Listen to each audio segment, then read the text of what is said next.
Hello everyone, आप सभी लोगों का स्वागत है टीचिंग परीक्षा के आज के इस वीडियो में, जिसके अंदर में फ्रेंड्स हम लोग हमारे एग्जाम रिलेटेड बहुत सारे इंपॉर्टेंट को सॉल्व करने वाले हैं। तो चलिए जल्दी से हम लोग जो है फ्रेंड डायरेक्टली क्वेश्चन की तरफ में आगे बढ़ते हैं।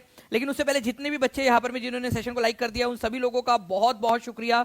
आप लोगों की वजह से ही फ्रेंड्स यहाँ पर में और ज्यादा एफर्ट्स करने के लिए हिम्मत मिलती है। तो जितने भी बच्चे जिन्होंने सेशन को लाइक कर दिया, एक बार हाथ ऊपर कर देंगे फ्रेंड जल्दी से। ठीक है, चलिए पहले क्वेश्चन की तरफ में हम लोग आगे बढ़ते हैं। सेशन को लाइक एंड शेयर जरूर करते रहिएगा आप लोग। पहला क्वेश्चन आप लोगों की स्क्रीन के ऊपर में ये रहा।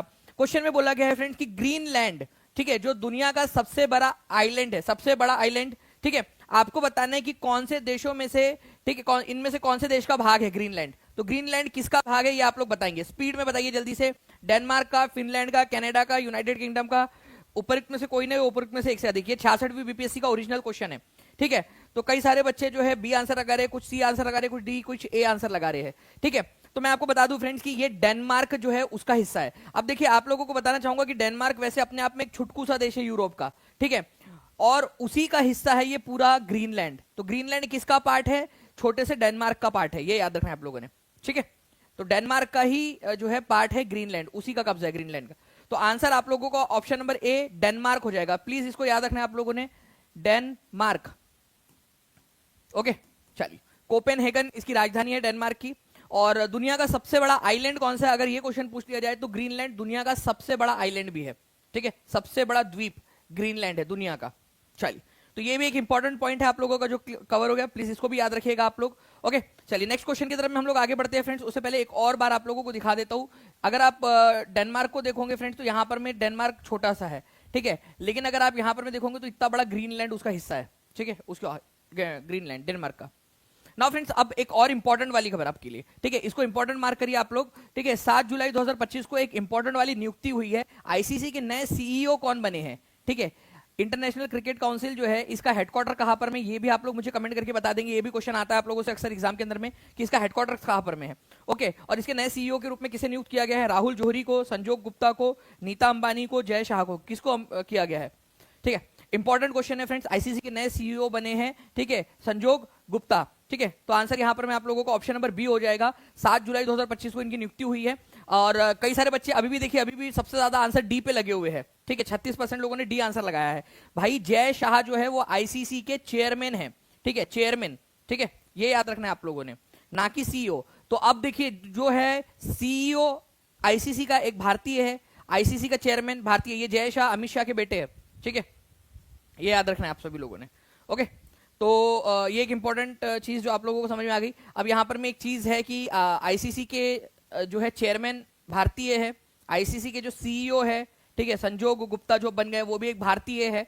और हमारा अभी एक डिस्प्यूट चल रहा है हमारे एक नेबर के साथ में, आपको पता होगा, बताइए नाम किसके साथ में?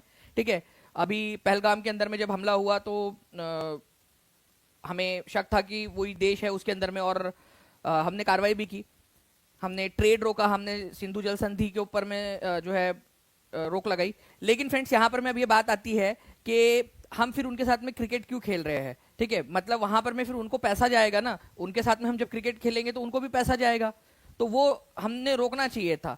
ठीक है, जी हाँ बिल्कुल, पाकिस्तान के साथ में तो हमने एशिया जो कप है, एशियन कप, उसको अंदर में हमने नहीं करना चाहिए था। यहाँ हमारे जब हमारे ही लोग हैं वहां पर में ऊपर में बैठे हुए, और खुद अमित शाह जी के बेटे चेयरमैन है आईसीसी के। ठीक है, तो मतलब यहाँ कुछ और चीज हो रही है, वहां राजनीति में कुछ और चीज हो रही है, और पैसा क्रिकेट के जरिए पाकिस्तान को दिया जा रहा है। ठीक है, ये समझ के बाहर की चीज है। ठीक है, और ये कोई उसके ऊपर में बहुत ज्यादा लोग डिस्कस नहीं कर रहे, मेन स्ट्रीम मीडिया भी उसके ऊपर में डिस्कस नहीं कर रहा है। तो मुझे नहीं लगता कि मैच होना चाहिए। ठीक है, स्पेशली हमारे जब दो इंपॉर्टेंट लोग हमारे भारतीय लोग हैं, ठीक है, और हमारे स्पेशली हमारे गृह मंत्री के बेटे अमित शाह के, जय शाह जो है चेयरमैन भी है। ठीक है, चलिए, तो संजोग गुप्ता जो है फ्रेंड्स ये नए सीईओ बने हैं, और चेयरमैन आईसीसी के आप लोगों को बताइए जय शाह है, अमित शाह के बेटे। नाउ अगर नेक्स्ट क्वेश्चन की तरफ में हम लोग आगे बढ़े फ्रेंड्स, तो आपको बताना है निम्नलिखित में से कौन सा दर्रा है जो सिक्किम को जो है चीन के साथ में जोड़ता है? ठीक है, हमारा जो थंब स्टेट है सिक्किम, उसको चाइना का जो तिब्बत वाला एरिया है उसके साथ में जोड़ता है। नाथुला, माना पास, बारालाचाला, देपसा पास। अब देखिए पहली बात तो अगर मैं माना पास की बात करूं फ्रेंड्स, तो माना पास जो है ये आपको उत्तराखंड में मिलेगा, तो सिक्किम से जोड़ता है, ये तो सवाल ही पैदा नहीं होता, वो जब है ही उत्तराखंड में। बारालाचाला पास जो है ये फ्रेंड्स हिमाचल प्रदेश के अंदर में है। ठीक है, तो ये भी नहीं जोड़ता भी होगा चीन से, लेकिन सिक्किम का थोड़ी दर्रा है वो। ठीक है, उसके बाद में देवसा दर्रा अरुणाचल प्रदेश के अंदर में है, ये भी नहीं जोड़ता। तो ये आप लोगों के हो ही नहीं सकते 3, ठीक है। अकेला एक ही है जो नाथुला पास जो के सिक्किम के अंदर में, तो आंसर आप लगा सकते थे आराम से, ठीक है। तो नाथुला दर्रा कहां पर में है? सिक्किम में है। और ये सिक्किम को चाइना, तिब्बत का जो एरिया है तिब्बत, ठीक है, जिसको तिब्बत ऑटोनोमस रीजन उसको बोलते हैं, चाइना ने उस पर कब्जा किया हुआ है, ठीक है। तो ये जो नाथुला पास है सिक्किम को जोड़ता है चाइना के साथ में, ठीक है, तिब्बत के साथ में। तो आंसर ए हो जाएगा। इसके अलावा जो है फ्रेंड्स आपको बता दूं कि ये नाथुला के अलावा एक और पास है जिसको जेलेप्ला पास आप बोलते हो, ये भी सिक्किम के अंदर में ही है, जेलेप्ला दर्रा, ठीक है। इंपॉर्टेंट एग्जाम में पूछ सकते हैं। जल्दी जल्दी से फ्रेंड्स सेशन को लाइक एंड शेयर कर देंगे, जितने भी बच्चे जिन्होंने सेशन को लाइक कर दिया एक बार हाथ ऊपर करके बता देंगे जल्दी से, ठीक है। और जहां भी शेयर कर सकते हो शेयर जरूर कर दीजिए आप सभी के सभी फ्रेंड्स, ठीक है। और कमेंट के अंदर में आंसर्स करते रहने आप लोगों ने। मुझे बताइए सिक्किम के 2 इंपॉर्टेंट वाले पास कौन से, दर्रे कौन से है जो सिक्किम के अंदर में है? हर बच्चा कमेंट के अंदर में लिख देगा, ओके। अब ये इमेज जो है फ्रेंड्स ये आप लोगों को मैं टीचिंग परीक्षा के एप्लीकेशन के ऊपर में उपलब्ध भी करा दूंगा। तो टीचिंग परीक्षा का एप्लीकेशन और टीचिंग परीक्षा का आप लोग जो है फ्रेंड्स टेलीग्राम ग्रुप जो है उसको जरूर ज्वाइन कर लेना है आप लोगों ने, वहां दोनों जगह पे, और इसके ऊपर में कुछ टेस्ट भी हम लोग डाल देंगे, ठीक है। तो मैं अगर आप लोगों को बात करूं फ्रेंड्स यहाँ पर में आपका, ठीक है, तो आप देख लीजिए यहाँ पर में शिपकीला दर्रा हिमाचल प्रदेश में मिलेगा, बारालाचाला आप लोगों को हिमाचल प्रदेश के अंदर में मिलेगा, माना दर्रा उत्तराखंड के अंदर में मिलेगा, नाथुला और जलेपला ये सिक्किम के अंदर में, ठीक है। चलिए, दर्रों का मतलब भी होता है पहाड़ों के बीच का रास्ता, ठीक है। ये इस तरीके से पहाड़ों के बीच का जो रास्ता होता है ना, पहाड़ों के बीच में जो रास्ता बनता है उसको हम दर्रे बोलते हैं। नाउ नेक्स्ट क्वेश्चन देखिए फ्रेंड्स, यहाँ पर मैं एक क्वेश्चन आप लोगों का, इसमें बोला गया विक्रम संवत और शक संवत में कितना अंतर है। पहली बात तो देखिए फ्रेंड्स, विक्रम संवत की जो शुरुआत है ये कहां से मानी जाती है? ये 57 बीसी से मानी जाती है, ठीक है, 57 बीसी विक्रम संवत, ठीक है। और शक संवत की शुरुआत कहां से मानी जाती है? तो शक संवत जो है फ्रेंड्स इसकी शुरुआत मानी जाती है 78 एडी से, ठीक है। अब अगर हम लोग टाइम लाइन पे देखेंगे इसको, ठीक है, तो ये अगर हमारा पहला साल है, ठीक है, ग्रिगोरियन कैलेंडर के अनुसार अगर पहला साल है तो उससे आप लोगों को कितना जाना पड़ेगा? यहाँ पर में 57 ईयर्स पहले जाना पड़ेगा, 57 बीसी, और यहाँ पर में आप लोग आएंगे 78 एडी के अंदर में, ठीक है, 78 एडी में, ओके। चलिए, तो यहाँ पर में आप लोग देखिए फ्रेंड्स इसके इन दोनों के बीच में कितना गैप है, ठीक है, कितना जो है इनके बीच में गैप है ये आप लोगों से पूछ रहा है, ओके। तो इसके बीच में जो गैप आता है फ्रेंड्स वो आता है 135 ईयर्स का, ठीक है, 135 ईयर्स का। पहले आप यहाँ पर में जो 57 में कवर करोगे, 57 खुद को भी काउंट करेंगे तो ये पूरा 58 हो जाता है, क्योंकि 57 खुद को भी काउंट करना पड़ेगा, तो ये 58 हो जाता है यहाँ पर में, ठीक है। 57 यहाँ पर में हो गया आप लोगों का, और ये 1 दोनों के लिए कॉमन है, 0 वाला साल होता नहीं है, तो 57 ही करो, 57 को मिला के 0 को छोड़ना है तो 57 ही बचेगा, और यहाँ 78, तो आप लोगों का कितना हो जाएगा ये टोटल, ठीक है, 135 ईयर्स। तो आप डायरेक्ट याद रखना चाहो तो आप इसको डायरेक्टली भी याद रख सकते हो, ठीक है। 135 ईयर्स का गैप है विक्रम संवत के अंदर में और शक संवत के अंदर में, ठीक है। चलिए, शक संवत की शुरुआत जो है फ्रेंड्स किसने की थी, ये क्वेश्चन भी आप लोगों से बन सकता है 78 एडी के अंदर में। तो राजा जो कनिष्क था, कश्मीर का राजा कनिष्क, ठीक है, उसने इसकी शुरुआत की थी, ये याद रखना है आप लोगों ने, जब वो राजगद्दी पे बैठा 78 एडी में, तब उसने शक संवत की शुरुआत की थी। हमारे भारत के अंदर में ग्रिगोरियन कैलेंडर के साथ साथ में शक संवत को भी माना जाता है, ठीक है। अभी आप लोगों से एक क्वेश्चन यहाँ पर में बन सकता है फ्रेंड्स कि हमारे भारत के अंदर में अभी कौन सा शक संवत चल रहा है, और दूसरा आप बता देंगे कि कौन सा विक्रम संवत चल रहा है। आप इसके अंदर में ही ज्वाइन कर लोगे तो भी आप लोग आराम से जो है वो बता दोगे आप लोग, ठीक है,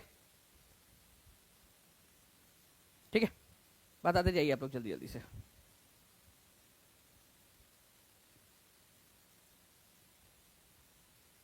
चलिए, बहुत बढ़िया फ्रेंड्स, आप लोग देखिए यहाँ पर मैं आंसर लगा रहा है। मैं आप लोगों को अगर विक्रम संवत की बात बताऊं तो विक्रम संवत 2025 में मार्च 30 मार्च 2025 से जो है फ्रेंड्स 2082 चल रहा है, ठीक है, विक्रम संवत का 2082, ठीक है।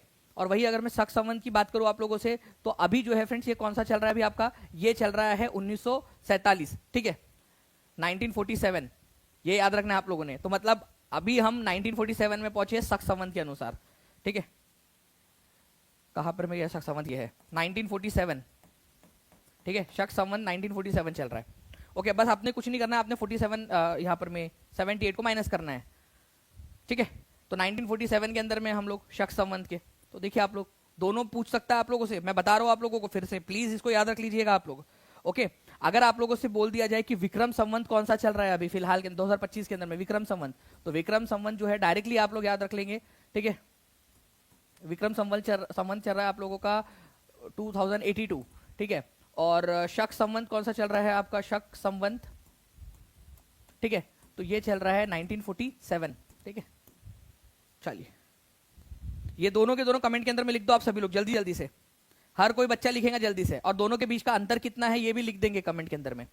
जल्दी से लिखिए आप लोग ताकि कोई भी बच्चा छूट ना जाए यहाँ पर में। और टॉप फैन मूवमेंट भी अभी हम थोड़ी देर में देखेंगे, जिन बच्चों ने सेशन को लाइक कर दिया होगा और कमेंट के अंदर में आंसर्स भी कर रहे होंगे प्रॉपर्ली, तो वो लोग टॉप फैन मूवमेंट के अंदर में आ जाएंगे। तो सेशन को लाइक एंड शेयर भी जरूर करते रहिए आप लोग। ओके चलिए आगे बढ़ते हम लोग फ्रेंड्स नेक्स्ट क्वेश्चन के साथ में। किसने बंगाल में महालवारी बंदोबस्त प्रणाली की शुरुआत की थी? वैसे फ्रेंड्स मैं आप लोगों को बता दूं कि महालवारी बंदोबस्त जो है ना, ठीक है, ये कहां पर में स्टार्ट हुआ था, ये थोड़ा सा आपको समझने वाली बात है, ठीक है। ये रफ मैप में अगर भारत का बना दूं तो बंगाल प्रांत जो है उस समय काफी बड़ा हो चुका था, तो बंगाल प्रांत के उत्तर पश्चिमी भाग में इधर वाला जो भाग था, ठीक है, वहां पर में महलवारी बंदोबस्त शुरू हुआ था, ना कि प्रॉपर बंगाल में। बंगाल, बिहार और उड़ीसा वाला जो इलाका था, ये जो मेन इलाका था, यहाँ तो आपका परमानेंट सेटलमेंट था। परमानेंट सेटलमेंट मतलब जमींदारी बंदोबस्त जो लॉर्ड कॉर्नवालिस लेकर आए थे, ठीक है। बात आ रही है यहाँ पर में कि महलवारी बंदोबस्त, महलवारी, ठीक है, महल का मतलब होता था विलेज, ठीक है, जहां से टैक्स इकट्ठा किया जाता है, और विलेजेस का जो मुखिया होता था, गांव का जो मुखिया होता था, उसको जिम्मेदारी दी जाती थी इसको जो है कलेक्ट करने की। तो हॉल्ट मैकेंजी नाम के एक अधिकारी थे उत्तर पश्चिमी प्रांत के अंदर में, उत्तर पश्चिमी, ये बंगाल से उत्तर पश्चिम में आप जाओ, ये आप लोगों को इधर साइड जाना है, ठीक है, इधर आपको जाना है। यहां पर में ये वाला जो इलाका था, यहां पर में इधर में महलवारी बंदोबस्त लागू था, जहां पर में गांव के मुखिया को टैक्स इकट्ठा करने की जिम्मेदारी थी। मतलब जो फार्मर्स है वो विलेज हेडमैन को, गांव के मुखिया को टैक्स देंगे, वो सबका इकट्ठा करेगा टैक्स, और फिर जाके जो है ब्रिटिशर्स को ले जाके दे देगा। तो हॉल्ट मैकेंजी, ठीक है, ये याद रखना है आप लोगों ने फ्रेंड्स, इसने स्टार्ट किया था। तो ये 68वीं बीपीएससी के अंदर में आ चुका है, एग्जाम में पूछा जा सकता है आप लोगों से, याद रखना है। लॉर्ड कॉर्नवालिस जो है उन्होंने परमानेंट सेटलमेंट, परमानेंट, ठीक है, जिसको स्थायी बंदोबस्त भी आप लोग बोलते हो, जिसको जमींदारी बंदोबस्त भी बोला जाता है बंगाल, बिहार और उड़ीसा के अंदर में, ठीक है। तो लॉर्ड कॉर्नवालिस ने परमानेंट सेटलमेंट लगाया था, महलवारी सेटलमेंट हॉल्ट मैकेंजी ने, ठीक है। तो ये इंपॉर्टेंट पॉइंट्स है आप लोगों से जो एग्जाम के अंदर में पूछ सकते हैं, तो प्लीज इनको आप लोग याद रखिएगा, ठीक है। चलिए नेक्स्ट पॉइंट की तरफ में हम लोग आगे बढ़ते हैं फ्रेंड्स, हमारे जो और क्वेश्चन है उनको भी हम लोग देख लेंगे, ठीक है। तो देखिए यहाँ पर मैं महलवारी सेटलमेंट आपको बताया मैंने कि इधर का जो इलाका था, ठीक है, नॉर्थ वेस्ट वाला जो इलाका है वहां पर में महलवारी सेटलमेंट था। बंगाल, बिहार और उड़ीसा जो था वहां परमानेंट सेटलमेंट, और ये नीचे वाला जो हिस्सा था मद्रास वाला, जो दक्षिण भारत का जो हिस्सा था, वहां पर में था रियोतवारी सेटलमेंट, डायरेक्ट किसानों से टैक्स लिया जाता था, कोई बिचौलिए नहीं होते थे। यहाँ बिचौलिया होता था जमींदार, यहाँ बिचौलिया होता था गांव का मुखिया, लेकिन यहाँ कोई बिचौलिए नहीं होते थे, डायरेक्ट रियोत, रियोत का मतलब होता है किसान, किसानों से डायरेक्ट टैक्स लिया जाता था, ठीक है। चलिए टोडा जनजाति कहाँ रहती है, ये आप लोगों से क्वेश्चन बन सकता है, ठीक है। टोडा जनजाति जल्दी से बताएंगे आप सभी लोग, इसका आंसर क्या हो जाएगा? टोडा जनजाति कहां पर में मिलेंगी आप लोगों को, इसको इंपॉर्टेंट मार्क करो आप लोग इस क्वेश्चन को, ठीक है।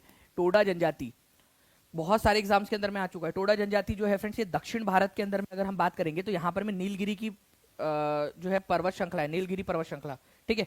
तो यहाँ पर में नीलगिरी पर्वत श्रृंखला जो है वहां पर में टोडा जनजाति आप लोगों को मिलेगी, ठीक है। नीलगिरी तमिलनाडु के अंदर में, स्पेशली यहाँ लिख भी देता हूँ मैं, तमिलनाडु वाला इलाका जो है वहां टोडा जनजाति, करीब 10,000 साल से वहीं पे रह रहे हैं वो, ठीक है। तो टोडा जनजाति नीलगिरी की पहाड़ियों के अंदर में आप लोगों को मिलेगी, दक्षिण भारत के अंदर में। ये यहाँ पर में है नीलगिरी पर्वत श्रृंखला, और नीलगिरी पर्वत श्रृंखला के अंदर में आप लोगों को टोडा जनजाति मिल जाएगी, ठीक है। चलिए तो टोडा नीलगिरी पर्वत श्रृंखला के अंदर में, तमिलनाडु वाले भाग में। नाउ नेक्स्ट क्वेश्चन की तरफ में आगे बढ़ते हैं फ्रेंड्स। आपको बताना है कि under whose presidency was the 53rd session of Indian National Congress, ठीक है, रामगढ़ के अंदर में जो हुआ था 1940 में, ठीक है, किसकी अध्यक्षता के अंदर में हुआ था?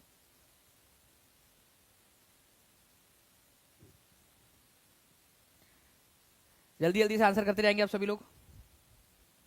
और जितने भी बच्चे जो टीचिंग परीक्षा के साथ में जुड़ना चाहते हैं फ्रेंड्स, मैं आपको बता दूं कि 7611101101 इस नंबर पे, या 9697888844 इस नंबर पे कॉल या व्हाट्सएप आप कर सकते हो, कॉल कर लीजिए या व्हाट्सएप कर लीजिए, ठीक है। इसके अलावा जो है फ्रेंड्स आप लोगों को बताना चाहूंगा कि सुपर 70 इस कूपन कोड का इस्तेमाल करके आप फ्लैट 70% ऑफ भी ले सकते हो। बहुत सारी चीजें आप लोगों के लिए और भी आने वाली है, ठीक है। तो जो बच्चे ऑलरेडी परचेस कर चुके होंगे उन लोगों को पहले उसका फायदा मिलेगा, ठीक है। तो 1940 में जो रामगढ़ अधिवेशन हुआ था उसकी अध्यक्षता मौलाना अबुल कलाम आजाद ने की थी, ठीक है। इसी आंदोलन के, इसी सेशन के अंदर में, रामगढ़ अधिवेशन के अंदर में ही फ्रेंड्स व्यक्तिगत जो सत्याग्रह है, ठीक है, इंडिविजुअल सत्याग्रह, उसको अनुमोदित किया गया था, उसको पारित किया गया था कि व्यक्तिगत सत्याग्रह करेंगे, ठीक है। तो मौलाना अबुल कलाम आजाद ने इसकी अध्यक्षता की थी। वैसे ये रामगढ़ पहले बिहार में हुआ करता था, लेकिन आजकल झारखंड के अंदर में है, ठीक है।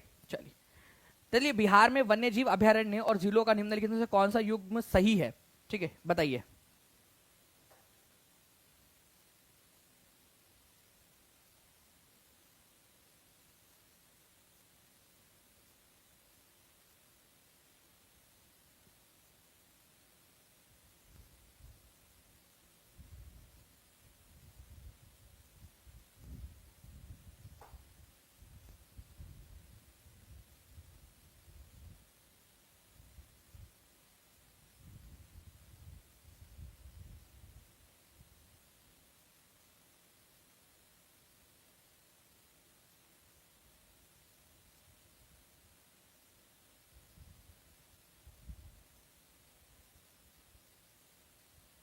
चलिए, तो फ्रेंड्स आप लोग कंटिन्यूअसली आंसर्स कर रहे हो, तो ऐसे ही आप लोगों ने आंसर्स जो है वो लगाते रहने हैं, ठीक है।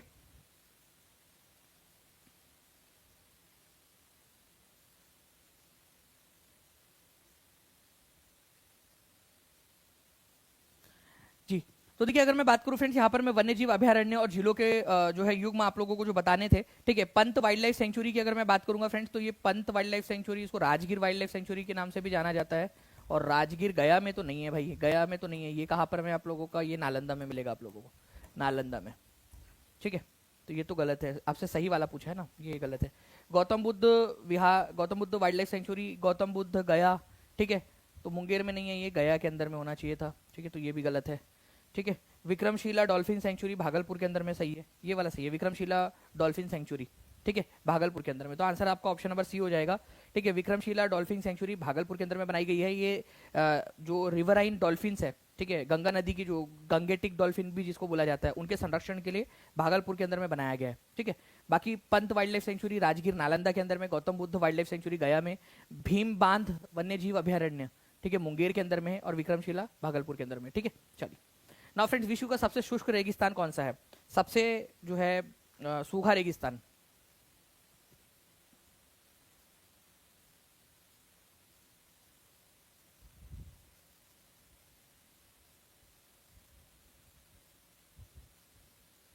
बताइए जल्दी जल्दी से। देखिए फ्रेंड्स, एक आप लोगों के लिए जो है करंट की न्यूज़ भी थी। आप लोगों को पता होना चाहिए फ्रेंड्स कि हाल ही में एक मुख्यमंत्री थे झारखंड के, उनका निधन हो गया है। आप बता सकते हो उनका नाम? ठीक है, बस कल ही उनका निधन हुआ है, ठीक है। तो नाम बता दीजिए जल्दी जल्दी से आप लोग, और ये भी बताएंगे आप लोग कि वो कितने बार मुख्यमंत्री बने थे, ठीक है। तब तक आप कमेंट में आंसर करते रहिए, मैं फिर आपको पूरा एक्सप्लेन करता हूँ उसको। तो विश्व का सबसे शुष्क, सबसे जो है फ्रेंड्स सूखा रेगिस्तान, ये आटाकामा डेजर्ट है, आटाकामा डेजर्ट। ये आटाकामा डेजर्ट कहाँ पर है? अब कुछ लोग, मैक्सिमम लोगों ने सहारा रेगिस्तान लगाया है, ठीक है। मैं आप लोगों को बताना चाहूंगा फ्रेंड्स कि सहारा रेगिस्तान ये दुनिया का सबसे बड़ा गर्म रेगिस्तान है, लेकिन सबसे सूखा रेगिस्तान की अगर बात करें आप लोगों से, ठीक है, तो सबसे सूखा मतलब वहां बहुत कम बारिश होती है। आटाकामा डेजर्ट दक्षिणी अमेरिका में आपको मिलेगा, ठीक है, आटाकामा डेजर्ट। आटाकामा डेजर्ट कौन से महाद्वीप के अंदर में, जल्दी से आप लोग कमेंट करके बताओ मेरे को, ठीक है। दो तीन चीजें हैं जो मैं आप लोगों से चाहूंगा कि आप लोग आंसर करें, ठीक है, स्पीड में, और जल्दी जल्दी से कमेंट में आंसर करने के साथ साथ में सेशन को लाइक भी करते रहेंगे फ्रेंड्स। जितने भी बच्चे देख रहे हैं, जिन्होंने सेशन को लाइक कर दिया हाथ ऊपर करके बता देंगे जल्दी से जी। तो ये आटाकामा डेजर्ट कहाँ पर में है? और एक चीज मैं आपको बताना चाहूंगा, मुझे लगता है कि बहुत ही इंपॉर्टेंट है। ये मोजावे डेजर्ट जो है ना फ्रेंड्स, मोजावे डेजर्ट, ये कौन से महाद्वीप में आपको दिख रहा है? जल्दी से मुझे बताओ, ठीक है। मोजावे डेजर्ट जल्दी बताएंगे आप लोग कि कौन से वाले महाद्वीप के अंदर में आपको दिख रहा है। और ये क्वेश्चन आता है मोजावे डेजर्ट वाला। मोजावे, मोजावे डेजर्ट उत्तरी अमेरिका में है, ठीक है, और आटाकामा डेजर्ट दक्षिणी अमेरिका में। आटाकामा डेजर्ट की बात करूं तो ये सबसे शुष्क, सबसे ड्राइएस्ट, ठीक है, सबसे सूखा रेगिस्तान है पूरे दुनिया का, आटाकामा डेजर्ट। इसको याद रखिए आप लोग, इंपॉर्टेंट है जी। अब मैं जो है फ्रेंड्स बहुत सारे और भी आपके ये जो है वो आप लोगों को बता दूंगा। टकला मकान कहाँ पर में? टकला मकान जो है फ्रेंड चाइना के अंदर में है, ये याद रखना है आप लोगों ने, सहारा अफ्रीका के अंदर में है। ओके चलो आगे बढ़ते हैं हम लोग फ्रेंड्स। यहाँ पर मैं आपको नेक्स्ट क्वेश्चन कराऊँ, लेकिन उससे पहले जो मैं अभी आप लोगों को पढ़ा रहा था, ठीक है, वो बता देता हूँ मैं आप लोगों को, ठीक है। देखिए फ्रेंड्स, अगर हम बात करेंगे अभी हाल ही में, ठीक है, आप लोगों ने कमेंट के अंदर में आंसर भी करना स्टार्ट कर दिया है, ठीक है। तो शिबू सोरेन जो है फ्रेंड्स, उनका हाल ही में निधन हो गया, ठीक है। झारखंड मुक्ति मोर्चा के ये लीडर थे, ठीक है, झारखंड मुक्ति मोर्चा के। झारखंड कौन से पार्टी के थे ये भी पूछा जा सकता है, झारखंड, ठीक है, मुक्ति मोर्चा। अभी इसी पार्टी की सरकार भी है वहां पर में, ठीक है, JMM, ठीक है, झारखंड मुक्ति मोर्चा। JMM जो है इसके संस्थापक सदस्य, ठीक है, ये याद रखना है आप लोगों ने, इसके लीडर। ये 3 बार मुख्यमंत्री बने, स्पेशली तीसरे मुख्यमंत्री थे ये, लेकिन केवल 10 दिन के लिए बने थे, ठीक है। 2005 में 12 मार्च तक का इनका कार्यकाल था, 2 मार्च से 12 मार्च तक का। तो फर्स्ट टाइम जो बने थे ये, ठीक है, 2005 में बने थे, 2005 में, और केवल 10 दिन के लिए बने थे, 10 डेज के लिए, ठीक है, 10 डेज के लिए बने। उसके बाद में जो है फ्रेंड 2008-9 के अंदर में बने, लेकिन वो भी एक छोटा कार्यकाल था, ठीक है, 2008-9 के अंदर में, ये याद रखना है आप लोगों ने। उसके बाद में फिर ये बनते हैं जो है आपका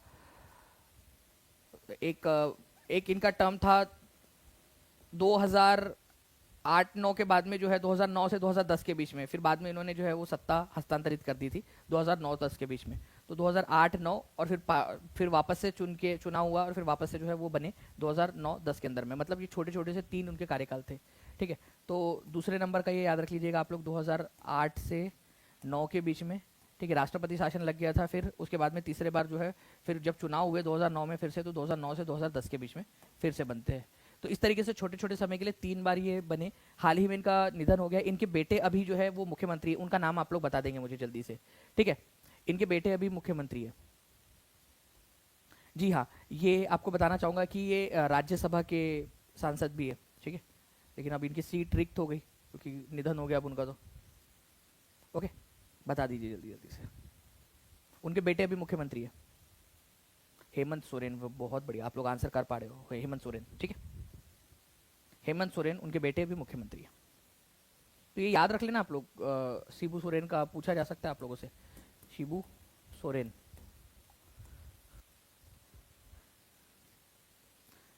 नेक्स्ट क्वेश्चन देखिए फ्रेंड, दामोदर, कोयल और स्वर्णरेखा नदियां निम्नलिखित में से किससे निकलती है?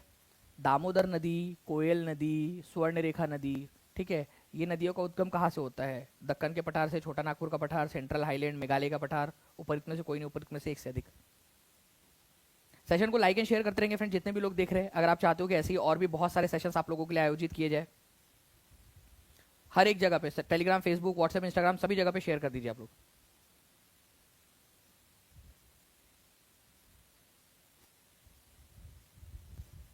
जी, तो देखिए फ्रेंड्स, अगर हम लोग बात करेंगे कि छोटा नागपुर का जो पठार का जो एरिया है, वहां से आप लोग देखिए, ठीक है, आप लोगों को जो हावड़ा रिवर है वो, ठीक है, उसके बाद में उसी के पास से जो है आप लोगों को देखने के लिए मिल जाएंगी सुवर्णरेखा नदी, ठीक है, वहीं से निकलते हुए दिख जाएंगी आप लोगों को, ठीक है। दामोदर नदी, छोटा नागपुर पठार जो है झारखंड, वहां से देखने के लिए मिलती है। तो आंसर आप लोगों का हो जाएगा ऑप्शन नंबर सी, ठीक है। तो दामोदर, कोयल, स्वर्णरेखा, ये छोटा नागपुर का जो पठार है वहां से निकलती है, छोटा नागपुर का पठार। आंसर आपका हो जाएगा ऑप्शन नंबर सी, ठीक है। नेक्स्ट, इस क्वेश्चन का आंसर करिए फ्रेंड्स, इंपॉर्टेंट है, ठीक है। आपको बताना है इसमें से कि कौन सी वाली जोड़ी किसके साथ में लगेंगी, पल्लव, चोला, चालुक्य, पांड्या, ठीक है। इंपॉर्टेंट पॉइंट है आप लोगों का। अगर पल्लव की बात करेंगे हम लोग, तो पल्लव लोगों की राजधानी क्या थी? पल्लव लोगों की राजधानी थी कांचीपुरम, ठीक है, कांचीपुरम, ओके। यहां पर में कांचीपुरम के अंदर में कैलाशनाथ मंदिर भी है। एक पल्लव राजा थे नरसिंह वर्मन सेकेंड, ठीक है, उन्होंने बनाया था कांचीपुरम में कैलाश मंदिर। चोला लोगों की राजधानी थी तंजौर, ठीक है, तंजौर या तंजावुर भी बोलते हैं इसको, ओके। और जो चालुक्य लोग थे उनकी राजधानी थी वतापी, चालुक्य, वतापी, ठीक है, जिसको आज बदामी के नाम से भी जाना जाता है, ठीक है। पांड्या लोगों की राजधानी थी मदुरई, वैगई नदी के किनारे पे बसा हुआ है तमिलनाडु के अंदर में, मदुरई, ठीक है। तो पांड्या लोगों की राजधानी थी मदुरई। ये सारे के सारे अपने आप में एक एक नंबर के लिए भी पूछे जाते हैं आपसे क्वेश्चंस। जिन बच्चों ने सही से ये 4 भी याद कर लिए ना, उनके लिए अगर राजधानी वाला क्वेश्चन आता है तो आप लोग कर पाओगे। अब बताइए, आप लोग खुद से जो है कमेंट लगाइए जोड़िया और बताइए इसका आंसर क्या होगा, ठीक है। तो ए की जोड़ी जो है लगेंगी बी के साथ में, 1 की जोड़ी बी के साथ में, केवल एक ही जगह पे लगी हुई है। आंसर इसका ऑप्शन नंबर बी के अलावा कुछ हो ही नहीं सकता। 2 की जोड़ी जो है सी के साथ लगनी है, ठीक है। 3 की जोड़ी ए के साथ लगनी है और 4 की जोड़ी डी के साथ लगनी है, ठीक है। तो option number B is the correct answer. Now next question की तरफ में हम लोग आगे बढ़ते हैं फ्रेंड्स। आप लोगों के आपको बताना है हिंद महासागर की प्रमुख जलधारा कौन सी है। अब वो जलधारा हिंद महासागर की होनी चाहिए। फ्लोरिडा धारा, फ्लोरिडा नाम की एक जगह जो है फ्रेंड्स अमेरिका में है, यूएसए के अंदर में, ठीक है, यूएसए के नीचे में फ्लोरिडा जलधारा, ठीक है। तो वो आपकी अटलांटिक ओशियन की धारा है, अटलांटिक ओशियन की, अटलांटिक महासागर की। लेब्राडोर करंट, ठीक है, लेब्राडोर करंट जो है, लेब्राडोर धारा, ये भी अटलांटिक ओशियन की धारा है। कुरोशियो, ओयाशियो और कुरोशियो, ये जापान के पास में है, प्रशांत महासागर में, पैसिफिक ओशियन के अंदर में। मोजाम्बिक धारा जो है फ्रेंड्स, ये मोजाम्बिक नाम की जो जगह है ना वहां पर में है, ठीक है, हिंद महासागर के अंदर में। तो ये आप देख सकते हो, ये अगुलहास करंट है, ये मोजाम्बिक करंट है, ये दोनों के दोनों क्या है, हिंद महासागर की धाराएं है, हिंद महासागर में। Otherwise Florida current Atlantic ocean के अंदर में, लैब्राडोर धारा अटलांटिक ओशन के अंदर में, कुरोशियो करंट पैसिफिक ओशन में। मैंने पूरी की पूरी जितनी भी जल धाराएं है वो आप लोगों को पेड क्लास में पढ़ाई हुई है, ठीक है, पूरा डिटेल में। इतने क्वेश्चंस कराए हैं कि एग्जामिनर अब उससे बाहर कोई क्वेश्चन नहीं बना सकता, ठीक है। इतने सारे क्वेश्चंस मैंने आप लोगों को करवाए हैं पेड क्लास में। तो प्लीज अच्छे से जो जल धाराएं है उनको अच्छे से पढ़िएगा, पूरा रिवाइज करिए अच्छे से, ठीक है। चलिए तो जो बच्चे जुड़ चुके हैं वो रिवाइज कर लेना, जिन लोगों ने नहीं अभी तक ज्वाइन किए वो जल्दी से आज के आज टीचिंग परीक्षा के कोर्स में ज्वाइन हो सकते हैं आप लोग। और जो भी बच्चे हैं जो केवीएस के लिए प्रिपेयर कर रहे हैं आगे में, ठीक है, DSSB के लिए प्रिपेयर कर रहे हैं, यूपी टेट सुपर टेट के लिए प्रिपेयर कर रहे हैं, वो लोग भी अभी इस ऑफर का लाभ उठा सकते हैं। सुपर 70 कूपन कोड का लाभ उठाकर आप लोग जल्दी से जुड़ जाइएगा। नाउ नेक्स्ट क्वेश्चन की तरफ में आगे बढ़ते हैं फ्रेंड्स। आप लोगों को बताना है कि इनमें से, ठीक है, कौन सा वाला स्टेटमेंट सही नहीं है। ठीक है, वर्नाकुलर प्रेस एक्ट 1878 के अंदर में जो है क्या हुआ था, इंट्रोड्यूस किया गया था लॉर्ड रिपन के द्वारा। देखो यहां पर मैं ध्यान से पढ़ना है आप लोगों ने, ओके। एग्जामिनर जो है आप लोगों को आखिरी में जाकर उसने बेवकूफ बनाया। 1878 आप लोग सोच के समझोगे कि सही है करके। लॉर्ड रिपन जो है ये याद रखना आप लोगों ने, नहीं, ये था Lord Lytton. Lytton, Lord Lytton, ठीक है, लिटन। तो ये तो गलत है। Vernacular press act 1878 was repealed by Lord Ripon, Lytton. Repealed मतलब हटाना, भाई उसको हटाया था लॉर्ड लिटन ने, नहीं, उसने तो लाया था, लॉर्ड रिपन ने उसको हटाया था, लॉर्ड रिपन ने। तो ये भी गलत है, उल्टा दिया हुआ है बेसिकली, मतलब लगाया किसने और हटाया किसने। तो आप लोग एक बार कमेंट में लिख दो, वर्नाकुलर प्रेस एक्ट किसने लगाया था। वर्नाकुलर प्रेस एक्ट लगाया था लॉर्ड लिटन ने, ठीक है। वर्नाकुलर प्रेस एक्ट जो भारतीय भाषाओं के ऊपर में प्रतिबंध लगाता है, इसको गैगिंग एक्ट के नाम से भी जानते हैं, गैगिंग एक्ट, ठीक है। वर्नाकुलर प्रेस एक्ट को गैगिंग, गैगिंग, ठीक है, एक्ट के नाम से भी जाना जाता है। तो इसको हटाया किसने था, लॉर्ड रिपन ने। तो लगाया किसने, हटाया किसने, दोनों ही पॉइंट है जो आप लोगों ने याद रखने हैं फ्रेंड्स, ठीक है। चलिए, तो अब आपसे देखिए क्या पूछा है, ध्यान से समझिएगा आप लोग। आपसे पूछा है कौन सा सही नहीं है, ठीक है। तो भाई ये दोनों के दोनों गलत है, तो आंसर बोथ 1 और 2 हो जाएगा। क्यों, क्योंकि आपसे कौन सा सही नहीं है ये पूछा है। केवल 50% लोगों ने सही आंसर दिया है इसका, ठीक है, सी लगाया है। अदरवाइज बाकी सारे लोग जो है वो या तो डी लगा रहे हैं या तो 1B इस तरीके से लगा रहे हैं। ओके, तो आंसर इसका सी क्यों होगा, समझ में आया क्या? अगर समझ आ गया तो हाथ ऊपर करके बताओ जल्दी से। और ऐसे अगर क्वेश्चन आते हैं, नहीं, नॉट, जो भी पूछा जाए आप लोगों से, उसको ध्यान रखना है आप लोगों ने, ठीक है। 2000 लाइक्स के हम लोग बहुत ज्यादा पास पहुंच चुके हैं फ्रेंड। जल्दी जल्दी से सेशन को लाइक एंड शेयर जरूर करते रहेंगे आप लोग, ठीक है।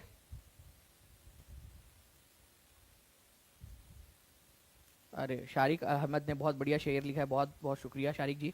चलिए आगे बढ़ते हम लोग फ्रेंड्स। यहाँ पर मैं बिहार में बरौनी रिफाइनरी किसके सहयोग से बनाया गया था। अब ये भी एक इंटरेस्टिंग सा क्वेश्चन है, बरौनी रिफाइनरी, ठीक है। बरौनी रिफाइनरी कौन से वाले जिले के अंदर में, ये भी आप बता देंगे मुझे। बिहार के अंदर में, बिहार के कौन से जिले में, अपने आप में एक इंपॉर्टेंट क्वेश्चन बन जाता है ये, ठीक है।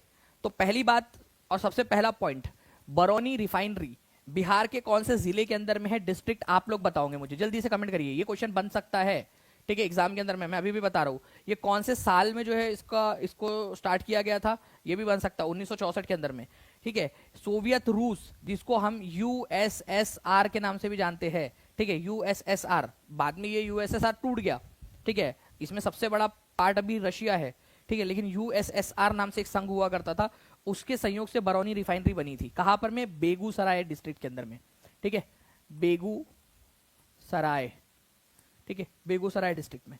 तो प्लीज इसको याद रखना है आप लोगों ने, इंपॉर्टेंट है। अच्छा, ये बरौनी रिफाइनरी आज कौन मेंटेन करता है, कौन सी कंपनी है भारत सरकार की जो इसको मेंटेन करती है, ठीक है। तो ये अभी जो है फ्रेंड्स इंडियन ऑयल कॉर्पोरेशन के पास में, IOC के पास में, ठीक है, IOCL भी बोलते हैं, Indian oil corporation limited, IOC Indian oil corporation के पास में है ये याद रखना है आप लोगों ने अभी, ठीक है। इंपॉर्टेंट पॉइंट एग्जाम के अंदर में पूछ सकते हैं, ठीक है। तो प्लीज इस पर्टिकुलर पॉइंट को आप लोग याद रखेंगे। नाउ नेक्स्ट पॉइंट की तरफ में हम लोग आगे बढ़ते हैं, ओके। आपको बताना है बैरन एंड नारकोंडम, ठीक है, क्या है ये बैरन एंड नारकोंडम। तो देखिए फ्रेंड्स, अगर मैं आप लोगों को डायरेक्टली इसके उस पर लेकर चलूँ आप लोगों को एनिमेशन के ऊपर में, ताकि आप लोग ज्यादा बेहतर तरीके से समझ सके। ये अंडमान निकोबार द्वीप समूह जो है ना हमारे, वहां पर में दो हमारे ज्वालामुखी है। एक एक्टिव ज्वालामुखी, एक्टिव वोल्केनो है, ठीक है, सक्रिय ज्वालामुखी, उसका नाम है बैरन आइलैंड। तो ये बैरन आइलैंड हमारे भारत का क्या है, एक ज्वालामुखी है, वोल्केनो है, लेकिन ये एक्टिव है। और इसी के थोड़ा सा और ऊपर में आप जाओगे तो नारकोंडम आइलैंड आपको मिलेगा। ये भी एक ज्वालामुखी है, लेकिन ये आप लोगों का सुप्त हो चुका है, मतलब ये आप लोगों का डोरमेंट है, अब ये फटेगा नहीं। लेकिन बैरन कभी भी फट सकता है। तो बैरन आइलैंड एक्टिव है, नारकोंडम जो है अब एक्टिव नहीं है, डोरमेंट हो चुका है। तो प्लीज ये याद रखना है आप लोगों ने, चाहे आप लोगों से बैरन आइलैंड बोला जाए या नारकोंडम आइलैंड बोला जाए, ये दोनों हमारे भारत के क्या है, वोल्केनिक आइलैंड है, वोल्केनोज है, ठीक है, ज्वालामुखी है, भारत के ज्वालामुखी द्वीप है। तो ये आपसे क्वेश्चन बन सकता है एग्जाम के अंदर में, प्लीज, ठीक है। चलिए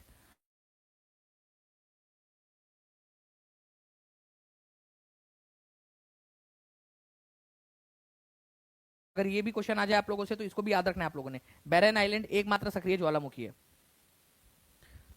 नाउ सुपर 70 इस कूपन कोड का आप लोग इस्तेमाल कर सकते हो फ्रेंड्स, आप लोगों के बीपीएससी टीआरई के लिए, चाहे यूपी टेट के लिए, चाहे सुपर टेट के लिए, केवीएस के लिए, ठीक है, DSSB के लिए। तो जो भी आप एग्जाम की प्रिपरेशन कर रहे हो आप लोग सुपर 70 का इस्तेमाल करके आप लोग जल्दी से जुड़ सकते हो। नाउ निम्नलिखित में से कौन सा बायोस्फीयर रिजर्व और राज्य सुमेलित है? हमारे भारत के अंदर में कितने टोटल बायोस्फीयर रिजर्व है आज के समय में भारत के अंदर में? ये आंसर आप लोगों से बनता है और ये बहुत ही इंपॉर्टेंट है फ्रेंड्स, ये याद रखना आप लोगों ने। 18 बायोस्फीयर रिजर्व है हमारे भारत में। बायोस्फीयर रिजर्व बड़े होते हैं, ठीक है, 18 बायोस्फीयर रिजर्व है, ठीक है, जिसमें से यूनेस्को ने क्या किया है, बायोस्फीयर रिजर्व का एक नेटवर्क बनाया है। मतलब जो सबसे इंपॉर्टेंट वाले बायोस्फीयर रिजर्व होते हैं दुनिया भर के, उनको क्या करता है, वो अपने यूनेस्को की विश्व नेटवर्क में जोड़ता है, ठीक है। World network of biosphere reserve उसको बोला जाता है, UNESCO world network of biosphere reserve. उसमें 18 में से 12 हमारे, ठीक है, यूनेस्को वर्ल्ड नेटवर्क के अंदर में शामिल है। वर्ल्ड नेटवर्क में यूनेस्को वर्ल्ड हेरिटेज साइट की बात नहीं कर रहा मैं, ये वर्ल्ड नेटवर्क अलग है। वर्ल्ड नेटवर्क 18 में से 12, ठीक है। तो देखिए अगर मैं बात करूं फ्रेंड्स आप लोगों से, सारे के सारे जितने भी है हमारे बायोस्फीयर रिजर्व, ठीक है, तो एक एक करके देख लेते हैं। नॉकरेक, क्या ये मेघालय के अंदर में है? तो देखिए फ्रेंड्स यहाँ पर में अगर हम लोग देखेंगे कि नॉकरेक, ठीक है, नेशनल पार्क और नॉकरेक जो है बायोस्फीयर रिजर्व, ये आप लोगों को मेघालय के अंदर में मिलेगा, ठीक है, नॉकरेक। ओके, उसके बाद में अगर मैं बात करूं मानस बायोस्फीयर रिजर्व, ये आप लोगों को आसाम के अंदर में मिलेगा। कोल्ड डेजर्ट, अब ध्यान से समझिएगा आप लोग फ्रेंड्स, एक इंपॉर्टेंट वाली पॉइंट बता रहा हूं आप लोगों को। हम जो है ना, आप लोगों को पता है लद्दाख को कोल्ड डेजर्ट बोला जाता है, ठंडा रेगिस्तान। कितने लोगों को पता है ये बात? मुझे बताओ जल्दी से, कमेंट करके पहले ये बता देंगे कितने लोगों को। मैं आज बहुत बड़ा डाउट क्लियर कर रहा हूं आप लोगों का, ठीक है। ये पॉइंट में लगभग 90% बच्चे कंफ्यूज हो जाते हैं, एग्जाम के अंदर में गलत आंसर लगा के आते हैं, ठीक है जी। जी हाँ बिल्कुल, man and biosphere reserve network के नाम से भी उसको जाना जाता है, मैब, ठीक है। तो लद्दाख को हम कोल्ड डेजर्ट बोलते हैं, लेकिन फ्रेंड जो कोल्ड डेजर्ट बायोस्फीयर रिजर्व की बात की जाए ना, तो वो आप लोगों का कोल्ड डेजर्ट बायोस्फीयर रिजर्व वो कहां पर में? वो हिमाचल प्रदेश में, वो लद्दाख में नहीं है। हम कोल्ड डेजर्ट बोलते हैं लद्दाख को, ठंडा रेगिस्तान, लेकिन कोल्ड डेजर्ट बायोस्फीयर रिजर्व कहां पर में? ये क्वेश्चन बड़ा इंपॉर्टेंट है, सभी बच्चे लिख देंगे कमेंट के अंदर में। और ये क्वेश्चन मैं आप लोगों से आज कम्युनिटी में भी डाल दूंगा, मैं टीम से भी रिक्वेस्ट करूंगा कि प्लीज कम्युनिटी में डाल दीजिए। और आप सभी लोग जो है फ्रेंड्स उसमें कमेंट के अंदर में भी लिखना, उस पोस्ट के कम्युनिटी पोस्ट में जब भी आपके पास में आएगा, जो बच्चों ने सब्सक्राइब कर रखा होगा चैनल को, उनके पास में कम्युनिटी के थ्रू वो आएगा, ठीक है। टीचिंग परीक्षा के एप्लीकेशन में भी डाल देंगे और मैं टीचिंग परीक्षा के टेलीग्राम पे भी डाल दूंगा उसको, ताकि आप लोगों की रिवीजन होती रहे। हिमाचल प्रदेश के अंदर में ये याद रखना है आप लोगों ने। वही मैं बात करूं फ्रेंड्स आप लोगों से अगस्त्य मलाई की, ठीक है। तो अगस्त्य मलाई जो है आप लोगों को ये केरल और तमिलनाडु की बॉर्डर पर मिलेगा, ना कि कर्नाटक में, ठीक है। तो यहां पर मैं कर्नाटक दिया हुआ था, तो कौन सा वाला सही नहीं है बोला है, तो डी सही नहीं है, बाकी सारे सही है। अगस्त्य मलाई जो है तमिलनाडु और कर्नाटक की बॉर्डर पर है, ठीक है, अगस्त्य मलाई। नाउ आगे बढ़ते हैं हम लोग फ्रेंड्स, आप लोगों को बताना है कि दिल्ली का कौन सा सुल्तान था जिसने अपने आप को खुद को ही खलीफा घोषित कर दिया। आप लोगों को मैंने बार बार बताया कि खलीफा एक मुस्लिम समाज के समय में एक पोस्ट हुआ करती थी, ठीक है। हजरत मोहम्मद पैगंबर के बाद में जो लीडर्स हुआ करते थे, ठीक है, मुस्लिम्स की जो लीडर्स, उनको खलीफा कहा जाता था, ठीक है।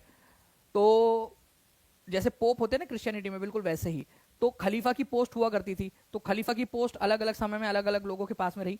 हमारे भारत में दिल्ली सुल्तान थे एक, जिन्होंने बोला कि भाई मैं दूसरे कोई खलीफा को मानता ही नहीं, मैं अपने आप में खलीफा हूं, मैं अपने आप को ही खलीफा घोषित करता हूं, ठीक है। तो खुद को ही खलीफा घोषित कर दिया था उन्होंने, ठीक है। जल्दी बताइए, बलबन, अलाउद्दीन खिलजी, मुबारक खिलजी, मोहम्मद बिन तुगलक, किसने? तो देखिए फ्रेंड्स यहाँ पर मैं मुबारक शाह खिलजी जो था, इसने क्या किया, ठीक है, खुद को ही खलीफा घोषित कर दिया था। तो खलीफुल्लाह या खलीफा खुद को घोषित कर दिया था, ये इंपॉर्टेंट पॉइंट है, आप लोगों से एग्जाम के अंदर में पूछा जा सकता है। तो भगवान का प्रतिनिधित्व करने वाला व्यक्ति, ठीक है, भगवान का प्रतिनिधि धरती पर, तो मुबारक शाह, जिसको मुबारक खान या मुबारक शाह खिलजी के नाम से भी जाना जाता है, अलाउद्दीन खिलजी का एक बेटा था ये, इन्होंने अपने आप को खलीफा या खलीफतुल्लाह या खलीफुल्लाह, ठीक है, ये घोषित कर दिया था अपने आप को ही, ठीक है। तो ये एक बड़ी घटना थी, ठीक है। थोड़े समय के लिए शासन किया इन्होंने, लेकिन अपने आप को ही खलीफा घोषित कर दिया था। नाउ फ्रेंड्स देखिए, निम्नलिखित में से कौन सा सारनाथ स्तंभ में खुदे हुए जानवरों में से है, ठीक है। तो सारनाथ के ऊपर में देखिए 4 दिशाओं के अंदर में अगर हम लोग देखेंगे तो 4 जो है मेन जो एनिमल्स है वो कौन कौन से हैं। ऊपर वाले जो लोग हैं, ठीक है, सिंह, लायन, ओके। वेस्ट वाले लोग हॉर्स की रफ्तार से दौड़ रहे, घोड़े की रफ्तार से, तो हॉर्स वेस्ट की तरफ में देख रहा है। ठीक है, ये हम लोगों को बैल समझते हैं, बैल या बुल जो है, ये याद रखना है फ्रेंड्स आप लोगों ने। ठीक है, ये ईस्ट, क्योंकि वेस्ट वाले हमको बैल समझते हैं लेकिन हम लोग है नहीं। ठीक है, और साउथ में है एलिफेंट। ठीक है, एलिफेंट, ओके, हाथी। तो ये चार दिशाएं हैं, तो हॉर्स है, एलिफेंट है, लायन है। तो कौन सा खुदे हुए जानवरों में से more than one of the, वो तीनों के तीनों, क्या इवन आपका बुल भी है। ओके, तो D is the correct answer. एक में एक से अधिक आंसर इसका हो जाएगा। चलिए, बहुत बहुत शुक्रिया फ्रेंड 2000 प्लस लाइक्स के लिए। तो ऐसे ही जल्दी से सेशन को लाइक एंड शेयर करते रहेंगे सभी लोग। नाउ अब देखिए, सबसे बड़ा आबादी नदी द्वीप किस नदी पर स्थित है? आबादी नदी, the largest inhabited riverine island. तो सबसे बड़ा रिवराइन आइलैंड कौन से नदी पर है? आप लोग बताइए जल्दी से, और उस आइलैंड का नाम भी बता देंगे आप लोग।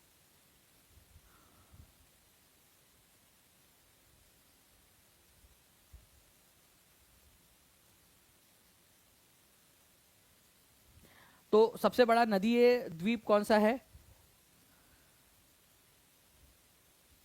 गंगा नदी, कुछ लोग आंसर लगा रहे हैं भाई। गंगा नदी कैसे हो जाएगा? मजूली है, और गंगा नदी पे नहीं है वो,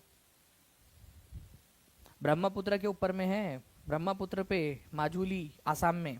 ठीक है, तो आंसर इसका ऑप्शन नंबर सी हो जाएगा, ये याद रखा है आप लोगों ने फ्रेंड्स। ठीक है, तो माजुली आइलैंड है आसाम के अंदर में, और ये ब्रह्मपुत्र नदी के ऊपर में, यहाँ पर में आप लोग देख सकते हो। ठीक है, सबसे बड़ा, अब तो इसको जिला घोषित कर दिया गया है। माजुली आइलैंड को अपने आप में एक जिला घोषित कर दिया गया है। 1,67,304 इसकी जनसंख्या थी 2011 की सेंसस के अनुसार। ठीक है, तो सबसे बड़ा इनहेबिटेड मतलब जनसंख्या वाला रिवराइन आइलैंड मजूली आइलैंड पूरे दुनिया का सबसे बड़ा है। ठीक है, मतलब आप समझ लीजिए ना, लगभग 2 लाख लोग रहते हैं वहां पर में, कितना बड़ा आइलैंड होगा वो, और ब्रह्मपुत्र नदी पर है। चलिए, अब देखिए यहाँ पर में फ्रेंड्स इंपॉर्टेंट वाला क्वेश्चन, इसका आंसर करिए, देखते कितने लोग आंसर कर पाते हैं। ठीक है, कल रात में कितने लोगों ने सेशन देखा था अच्छे से? कल रात में मैंने जो है आप लोगों का 2 घंटे से भी ज्यादा लंबा सेशन लिया है मैंने। ओके, कल कितने लोगों ने देखा था? हाथ ऊपर करके बता दो अगर देखा है अच्छे से सेशन तो। ओके, तो भारत की कुल जनसंख्या के सापेक्ष बिहार की जनसंख्या का प्रतिशत कितना है? तो बिहार की जनसंख्या का जो है फ्रेंड्स यहाँ पर में, मतलब भारत के जनसंख्या के मुकाबले में, तो अगर एरिया की बात की जाए ना, एरिया अगर आपसे बोला जाएगा तो 2.58% होगा। मैंने कल आपको लोगों को लिखवाया भी था, बोला भी था कि कमेंट में लिखना आप लोगों ने, जितने भी लोगों ने लिखा होगा अच्छी बात है। ठीक है, और पॉपुलेशन की बात करेंगे हम लोग, कितना परसेंट पॉपुलेशन? तो 8.58% पॉपुलेशन है। तो आंसर इसका ऑप्शन नंबर ए हो जाएगा। कितने लोगों ने सही आंसर लगाया? 82% लोग हैं यहाँ पर में जिन्होंने सही आंसर लगाया है। गुड। एरिया और पॉपुलेशन, और ये एग्जाम में आया हुआ क्वेश्चन, ओरिजिनल क्वेश्चन जो टीआरई में आया आप लोगों का। आगे बढ़ते हम लोग फ्रेंड्स यहाँ पर में। ठीक है, निम्नलिखित में से किस वर्ष में भारत में आपदा प्रबंधन अधिनियम डिजास्टर मैनेजमेंट एक्ट अस्तित्व में आया था, फोर्स लागू हुआ था? ठीक है, देखिए यहाँ पर में ना क्वेश्चन में क्या बोला है, लागू हुआ था, ये याद रखना है आप लोगों ने, ये बहुत ही इंपॉर्टेंट है, लागू कब हुआ था। ठीक है, तो आपदा प्रबंधन अधिनियम पास कब हुआ ये क्वेश्चन आ जाए आप लोगों से, और लागू कब हुआ ये आ जाए, तो दोनों में ही फर्क है। मैंने आपदा प्रबंधन में ये पढ़ाया है पेड क्लास के अंदर में आप लोगों को, आपदा प्रबंधन वाले में डिजास्टर मैनेजमेंट हमने पढ़ा है। डिजास्टर मैनेजमेंट एक्ट आया था आप लोगों का 2005 में। ठीक है, डिजास्टर मैनेजमेंट एक्ट 2005, लेकिन इसको लागू कब किया गया था? क्योंकि यहाँ तो क्वेश्चन में लागू पूछा जा रहा है ना, लागू हुआ था ये 2006 में। ठीक है, 2006 में, तो लागू कब हुआ था ये क्वेश्चन आया, तो भाई 2006 में लागू हुआ था, केम इनटू फोर्स। ठीक है, ये पास कब हुआ था? भारत सरकार ने गृह मंत्रालय के अधीन इसको पास किया था 2005 में संसद के अंदर में, लेकिन लागू किया 2006 के अंदर में। आपदा प्रबंधन अधिनियम, देखो डिजास्टर मैनेजमेंट एक्ट के अंदर में ही एक बात बोली गई है कि डिजास्टर मैनेजमेंट अथॉरिटीज बनाई जाएंगी। तो नेशनल डिजास्टर मैनेजमेंट अथॉरिटी जो थी होती है देश स्तर पे, उसके अध्यक्ष कौन होते हैं? डिजास्टर मैनेजमेंट अथॉरिटी के वो होते हैं प्रधानमंत्री, नेशनल डिजास्टर मैनेजमेंट अथॉरिटी के। वैसे ही राज्यों के अंदर में भी डिजास्टर मैनेजमेंट अथॉरिटी होती है। ठीक है, राज्य जो है आपदा प्रबंधन, ठीक है, आयोग आपका।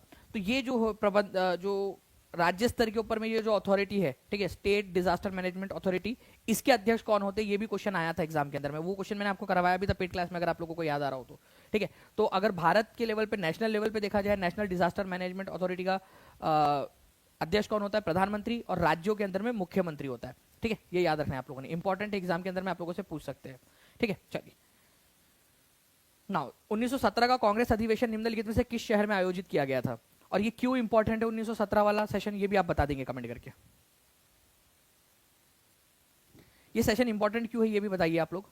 ओके तो 1917 का कांग्रेस अधिवेशन निम्नलिखित में से जो है फ्रेंड्स इसीलिए इंपॉर्टेंट है क्योंकि इसमें फर्स्ट टाइम, ठीक है, एक फीमेल जो है, फीमेल अध्यक्षा बनी थी इंडियन नेशनल कांग्रेस की, और ये सेशन कलकत्ता में हुआ था, ठीक है। एनी बेजेंट इसकी अध्यक्ष बनी थी, एनी बेजेंट। तो आंसर इसका हो जाएगा friends option number B, Calcutta में आयोजित हुआ था, और पहली महिला अध्यक्षा इसकी बनी थी एनी बेजेंट। इंपॉर्टेंट है। एनी बेजेंट कौन से जो है सामाजिक आंदोलन से जुड़ी हुई थी? ओके बताइए जल्दी से, कौन सा सामाजिक आंदोलन था जिससे जुड़ी हुई थी? Theosophical society. अगर आप लोगों को कल का सेशन जितने भी बच्चे जिन्होंने देखा है, एक बार फिर से हाथ ऊपर कर दीजिएगा, प्लीज टीम दिखा भी दीजिएगा उनके कमेंट को ऊपर में, ठीक है। तो जो बच्चे ने कल देखा है उनको पता होगा कि थियोसॉफिकल सोसाइटी की स्थापना जो है मैडम ब्लावत्स्की और कर्नल ऑलकॉट इन्होंने की थी 1875 के अंदर में न्यूयॉर्क में। 1882 में उन्होंने अडियार मद्रास के अंदर में जो है अपना हेडक्वार्टर शिफ्ट कर लिया था, और उसी थियोसॉफिकल सोसाइटी की सदस्य बनकर एनी बेसेंट भारत आई थी, ठीक है। ये भी याद रखेंगे आप लोग, थियोसॉफिकल सोसाइटी की सदस्य थी ये। दक्षिण भारत में सबसे पहले ईसाई धर्म कौन लेकर आया था? तो ईसाई धर्म को भारत में लाने का श्रेय जो है फ्रेंड्स किसको दिया जाता है? ठीक है, मार्टिन लूथर को, ठीक है, इग्नाइटियस लोयोलो का, सेंट फ्रांसिस जेवियर को, सेंट थॉमस को। इंपॉर्टेंट क्वेश्चन है ये, इंपॉर्टेंट मार्क कर दो आप लोग, ये आता है ये क्वेश्चन एग्जाम के अंदर में।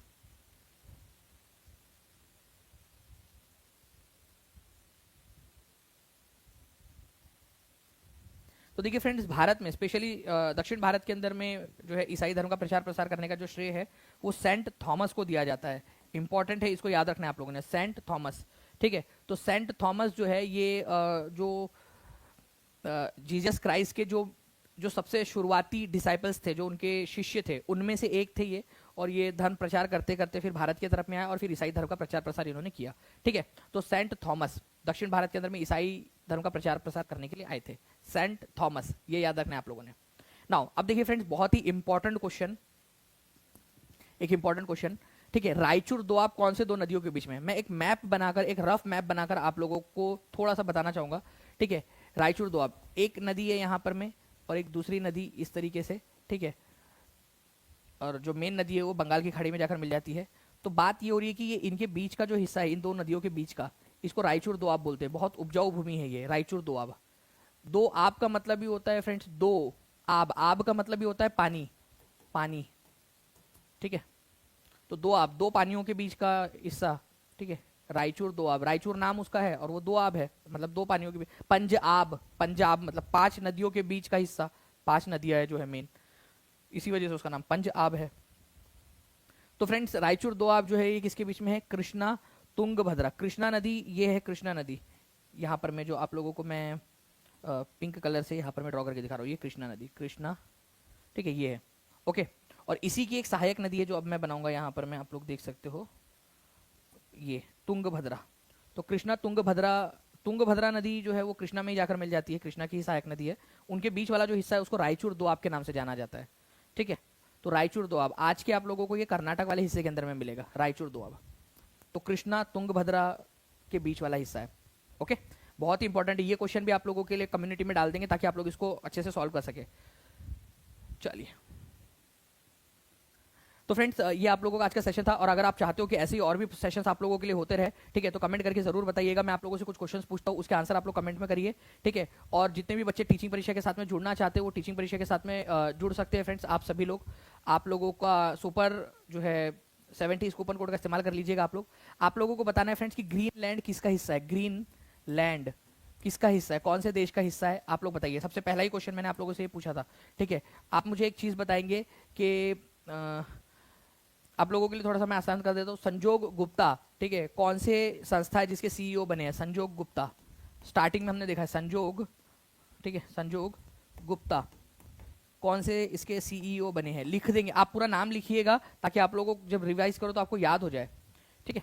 इसके अलावा आप बताइए मुझे कि नाथुला और जेलेपला ये दो दर्रे कहाँ पर में, कौन से राज्य में? नाथुला और जेलेपला, जेलेपला सुपर टेट के अंदर में आया था नाथुला वाला क्वेश्चन, आप लोगों को पता हो पिछले वाले सुपर टेट के अंदर में। आपको बताना है फ्रेंड्स कि शक संवंत और विक्रम संवंत, ठीक है, उनके बीच में कितने वर्षों का अंतर है, ठीक है। और अभी कौन सा शक संवंत चल रहा है और कौन सा जो है विक्रम संवंत चल रहा है, ठीक है। तो अगर आप लोगों को याद आ रहा हो फ्रेंड, तो मैंने यहाँ पर मैं आप लोगों को देख सकते हो लिखा हुआ है मैंने, या ये देख कर ही लिख लो चाहे अभी कौन सा चल रहा है, ठीक है। और साथ ही साथ विक्रम संवत की शुरुआत कब से मानी जाती है और शक संवत की शुरुआत कब से मानी जाती है, दोनों के बीच का डिफरेंस कितना है और अभी कौन कौन सा चल रहा है, ये आप लोग लिख सकते हो कमेंट के अंदर में।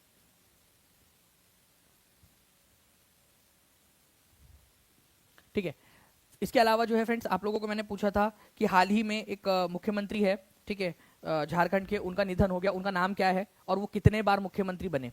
ठीक है, उनकी पार्टी का नाम क्या है वो बता देंगे आप लोग, जिनका भी हाल ही में निधन हुआ उनका नाम, उनकी पार्टी का नाम। ठीक है, और साथ ही साथ जो है फ्रेंड्स आप लोग बताएंगे कि वो कितने बार मुख्यमंत्री बने।